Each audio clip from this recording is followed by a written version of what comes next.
पति ने पत्नी पर शक किया। मेरा नाम सुनील है। मैं एक छोटी सी कंपनी में नौकरी करता था। हमारे परिवार का गुजर बसर किसी तरह हो जाता। मेरी ज़िंदगी में सुकून तब आया जब मेरे माँ बाप ने मेरी शादी एक बहुत अच्छी लड़की से करवा दी। मेरी पत्नी काजल दुल्हन बनकर हमारे घर आई। मेरी पत्नी काजल और मैं अपनी ज़िंदगी में बहुत खुश थे, पर यह खुशियाँ ज़्यादा दिन तक टिकी नहीं। मेरी शादी के कुछ दिन बाद मेरे माँ बाप एक हादसे में यह दुनिया छोड़कर चल बसे। माँ बाप के गुजरने का मुझे बहुत गम था। मुझे समझ में नहीं आ रहा था कि इस तकलीफ़ से मैं बाहर कैसे निकलूं। ऐसे में मेरी पत्नी काजल ने मेरा बहुत साथ दिया, पर शायद यह वक्त भी हमारा नहीं था। मुझे पता नहीं कि मेरी नौकरी भी चली गई। यह सुनकर तो मेरे सर पर पहाड़ टूट पड़ा। अभी माँ बाप के गम से उबरा ही था कि नौकरी भी चली गई थी। मैं हाथ पर हाथ रख ऑफिस से घर आया। घर आकर मैंने अपनी पत्नी को अपनी नौकरी के बारे में बताया। मेरी पत्नी ने मुझे समझाते हुए कहा, कोई बात नहीं, अभी हमारा वक्त ख़राब है, कुछ दिन बाद सब ठीक हो जाएगा।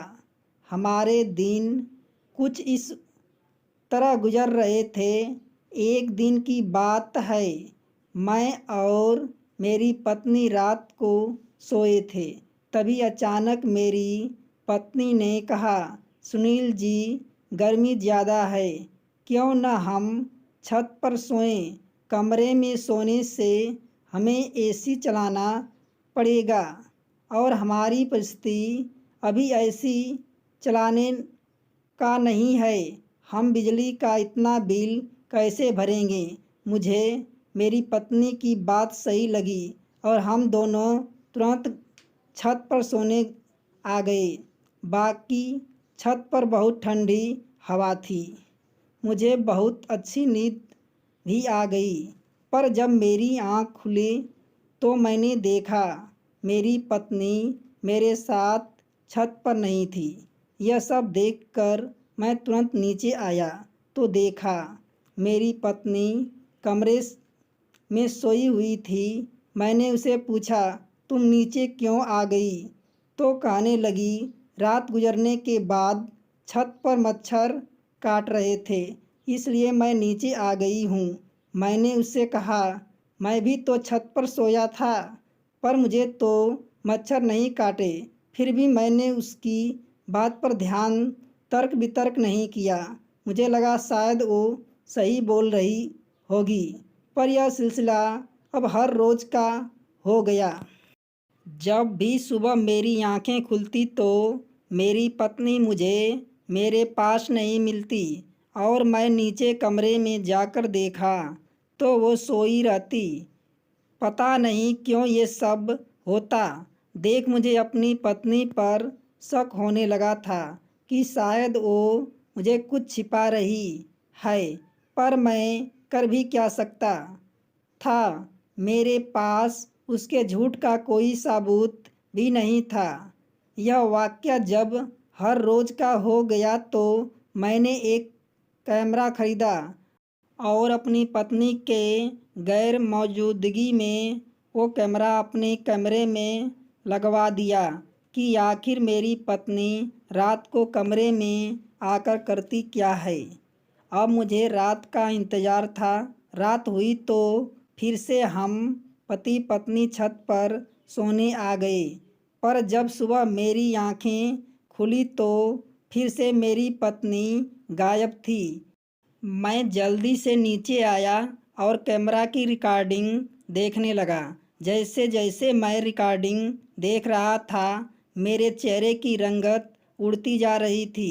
कैमरा की रिकॉर्डिंग देख मुझे यकीन हो गया कि मेरी पत्नी मेरे साथ ऐसा भी कर सकती है।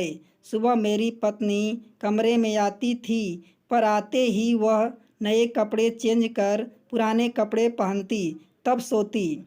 ऐसा लग रहा था कि वह रात को कहीं जाती है।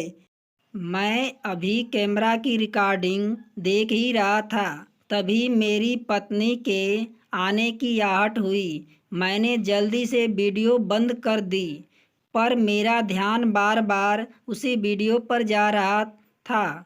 उस वक्त तो मैंने अपनी पत्नी से कुछ कहा नहीं, पर मैं उससे पूछना चाहता था कि आखिर तुम मेरे साथ ऐसा क्यों करती हो। फिर मैंने सोचा शायद यह सब पूछना मेरे लिए अभी जल्दबाजी होगी, इसलिए मैं खामोश था। पर मुझे अपनी पत्नी पर शक होने लगा था। एक दिन मैं अपने एक दोस्त से मिला और अपने दोस्तों से तो रोकर सारी बातें बता दी कि मेरा इस दुनिया में कोई है भी नहीं, एक पत्नी भी है, मैं उससे बहुत प्यार भी करता हूँ, पर वो मुझे धोखा दे रही है। यह सब सुनकर मेरे दोस्तों ने कहा, शायद तुम डिप्रेशन के मरीज हो गए हो, यह सब तुम्हारा वहम होगा। मैंने अपने दोस्त से कैमरा वाली बात छुपा ली थी, क्योंकि ये बताना शायद मेरे लिए सही नहीं था।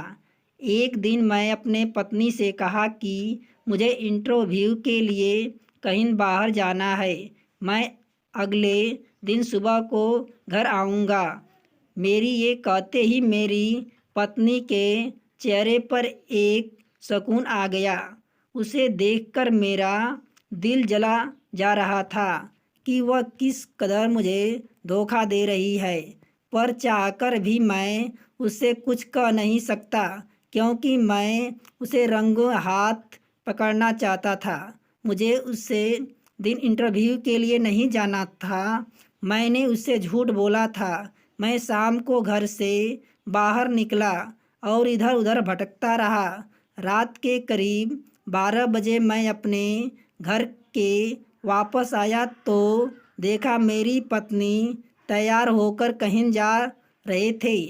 यह सब देखकर तो मेरे पैरों तले से ज़मीन खिसक गई कि यह हर रात सच संवर कर जाती कहाँ है।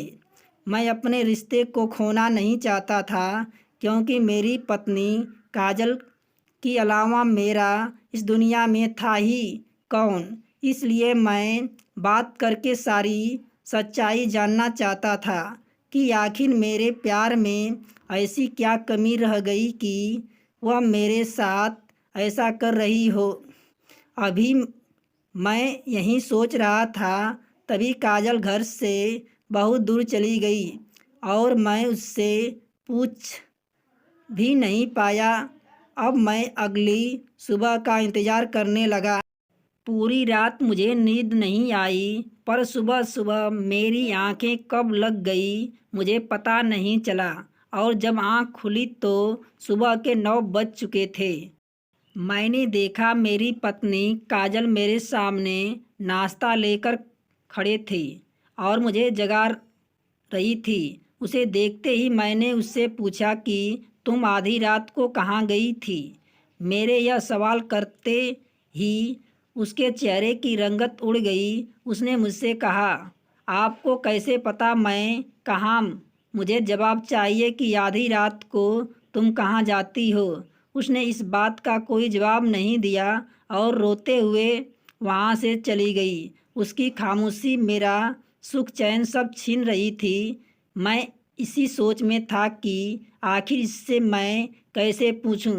जब उसने मेरी बातों का कोई जवाब नहीं दिया तो मैंने उसका घर से निकलना बंद कर दिया और उसके साथ बुरे अंदाज में पेश आना शुरू कर दिया, क्योंकि वो मेरे किसी भी बात का कोई जवाब नहीं दे रही थी। एक दिन मैं अपनी सोचों में गुम था, तभी मेरे दरवाजे की डोरबेल बजी। मैंने दरवाज़ा खोला तो देखा मेरे सामने मेरे कॉलेज का दोस्त खड़ा था। उसे देखकर मैं हैरान रह गया, क्योंकि मैंने तो उसे अपने घर का एड्रेस भी नहीं दिया था। तो यह कैसे आ गया? उसे देखकर मैं उसे अपने घर के अंदर बुलाया। वह आते ही मेरी पत्नी से मिलने की बात करने लगा कि मैं काजल से मिलना चाहता हूँ। यह सुनकर तो मेरा दिल और जल गया कि यही वह शख्स है जिससे मेरी पत्नी रात को मिलने जाती है। मैंने उसे गुस्से से देखने लगा। मेरे गुस्से से देखने की वजह से मेरा दोस्त मुझसे पूछा कि तुम मुझे गुस्से में क्या देख रहे हो। मैं उसे सारी बातें बता दी कि मेरी पत्नी आधी रात को तुमसे मिलने जाती है। तुम्हारी वजह से मेरा और उसका रिश्ता आज टूटने के कगार पर है। पहले तो वह खामोशी से मेरी सारी बातें सुनता रहा, पर जब मैं खामोश हुआ तो उसने अफसोस भरी निगाहों से मेरी तरफ देखा। फिर उसने बताया, यह सब तुम्हारे बेरोजगारी की वजह से हो रहा है। तुम्हारी पत्नी मेरे अस्पताल में नर्स की नौकरी करती है। दिन के वक्त कोई जगह खाली नहीं थी। नाइट शिफ्ट में नर्स की ज़रूरत थी, इसलिए वह काम करने लगी। तुम्हारी पत्नी ने तुम्हें इसलिए नहीं बताया कि शायद तुम मना कर दो। उसने कहा था कि जब पहली तनख्वाह आ जाएगी तो मैं सरप्राइज के तौर पर उन्हें बताऊंगी। अपने दोस्त के मुंह से यह बात सुनकर मेरा सिर नीचे झुक गया और अपने आप पर मुझे बहुत शर्मिंदगी हुई कि मैं बेरोजगारी की वजह से मेरी पत्नी मेरी मदद करना चाहती है, फिर भी मैं उस पर शक करने लगा। आज अगर मैं बेरोजगार नहीं होता तो मेरी पत्नी ऐसा करती ही क्यों।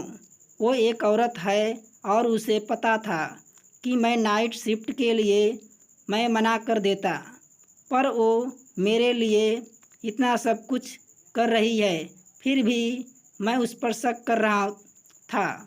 जबकि पति पत्नी तो एक गाड़ी के दो पहिए हैं।